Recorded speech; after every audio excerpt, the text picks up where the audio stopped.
সবচেয়ে গুরুত্বপূর্ণ ইঙ্গিত আসছে মার্কিন সামরিক রিফুয়েলিং বিমানে চলাচল করা থেকে।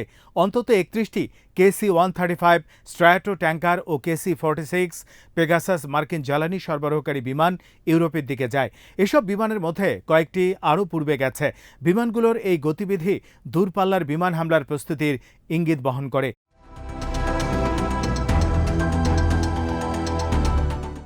ইরানের সম্ভাব্য মার্কিন হামলার আরেকটি আভাস পাওয়া যায় প্রেসিডেন্ট ট্রাম্প কানাডায় G7 সম্মেলন শেষ না করেই সেখান থেকে তড়িঘড়ি ওয়াশিংটনে ফিরে আসার সময় সাংবাদিকদের সঙ্গে আলাপকালে দেয়া বক্তব্য। তিনি বলেন, আমি কোনো যুদ্ধবিরতির কথা ভাবছি না, আমরা যুদ্ধবিরতির চেয়েও ভালো কিছুর খোঁজ করছি। তিনি সত্যিকার সমাপ্তি চান বলেও জানিয়েছেন।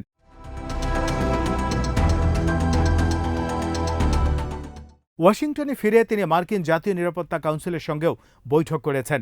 তার এই বক্তব্য ও বৈঠক ইরানে যুক্তরাষ্ট্রের সরাসরি সামরিক অভিযান শুরুর আভাস দেয় বলে মনে করেন প্রতিরক্ষা বিষয়ক বিশ্লেষকরা। Royal United services institute think ট্যাঙ্কের বিশ্লেষক জাস্টিন ব্রং বলেন, ফোর্দোর মতো লক্ষ্যবস্তু ধ্বংস করতে হলে একাধিক হামলার প্রয়োজন হবে। এক্ষেত্রে সফলভাবে ফোর্দো ধ্বংস করতে একাধিক বিমানের সমন্বিত হামলা প্রয়োজন হতে পারে।